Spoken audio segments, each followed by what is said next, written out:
Right, good morning, viewers. We have a continuation of our topic, factorization, but this time we are going to solve quadratic equations. You remember an equation is a statement with an equal sign. So for now, we are just going to use factorization. Then later on, we are going to use the quadratic formula. Right, example number 1. Solve x squared plus 5x plus 6 equal to 0. Right, solutions.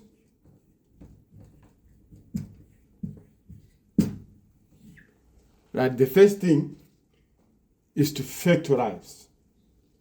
Okay, write your statement there. X squared plus 5x plus 6 equal to 0. Then factorize your left-hand side. From the previous discussions, we know that we will look for factors of 6. That when we add, we get 5. So this side, I have 2 brackets there. X plus, I said 2 and 3. We add these 2, they will give you 5. Those are the only factors. So now, it is a quadratic equation. We are multiplying 2 things. So for us to get 0, one of these must be 0. If this is 0, then it's going to be 0 times x plus 3, then the answer will be 0. If this is 0, it's going to be x plus 2 times 0, which is 0. So now we are going to say either x plus 2 equal to 0 or x plus 3 equal to 0. Right, after this now we solve them separately. So this implies x plus 2 equal to 0 also implies x equal to minus 2. Just take your 2 that side.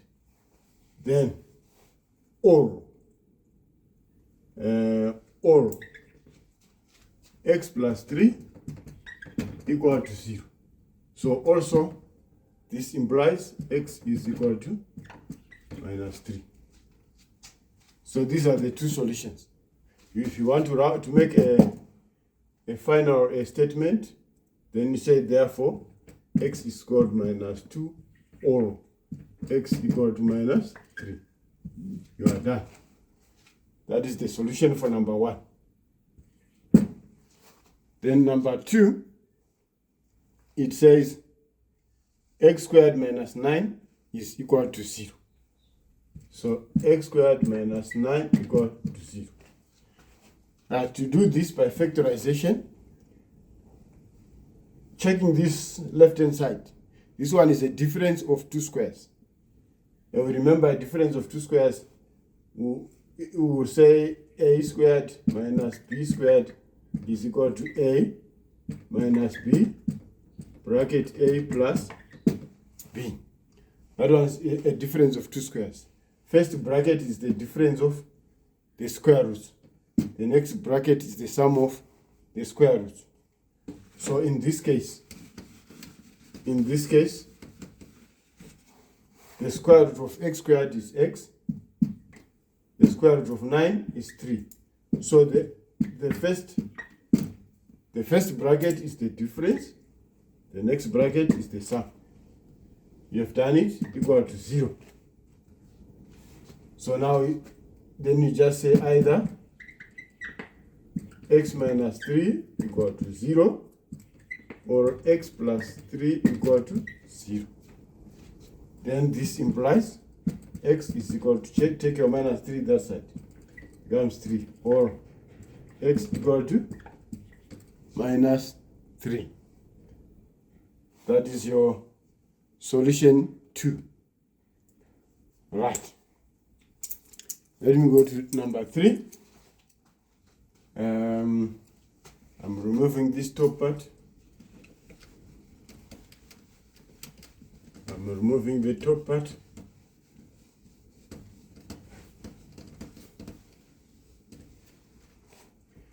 Number 3,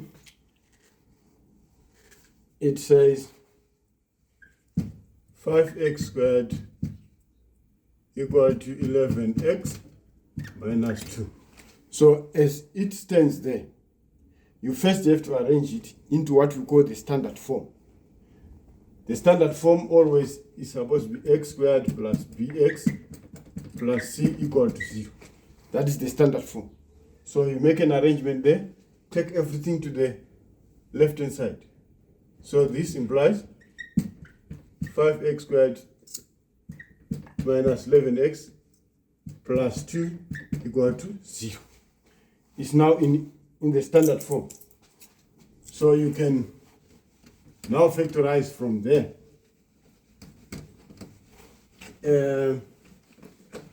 Factorization of these ones, we said is slightly different from where a is equal to 1. So do like what we did before.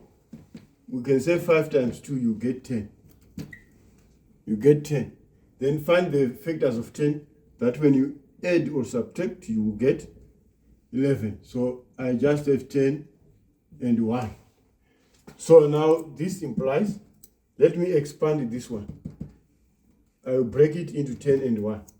So 5x squared minus, in this case it's a minus. That means both of them must be negative. So minus 10x minus x. See, minus 10x minus x is going to give you minus 11. So plus 2 equal to 0. So this part is minus 11. So now you continue with your factorization. Group them 2. 5x squared minus 10x. Find the common factor. And my common factor is going to be 5x. Then you divide 5x squared divided by 5x. You get x minus 10x divided by 5x. You get 2. Then here, you take out minus 1 because x plus 2. There's no common factor here except 1. So minus 1 outside, and then you have x there, you have minus 2 equal to 0. So there's a common factor here, x minus 2. So take out x minus 2, and this side you get 5x, that side you get minus 1 equal to 0. Now we have factorized. So you go to the same procedure. Either x minus 2 equal to 0 or 5x minus 1 equal to 0. So here x equal to 2 or here 5x equal to 1. Then you divide both sides by 5. You get your x equal to 1 over 5. That is done. So this is solving by factorization. And in the next lecture we do the quadratic, using the quadratic formula. Right. Bye for today. Subscribe into my YouTube channel. Share and comment as well. Thank you.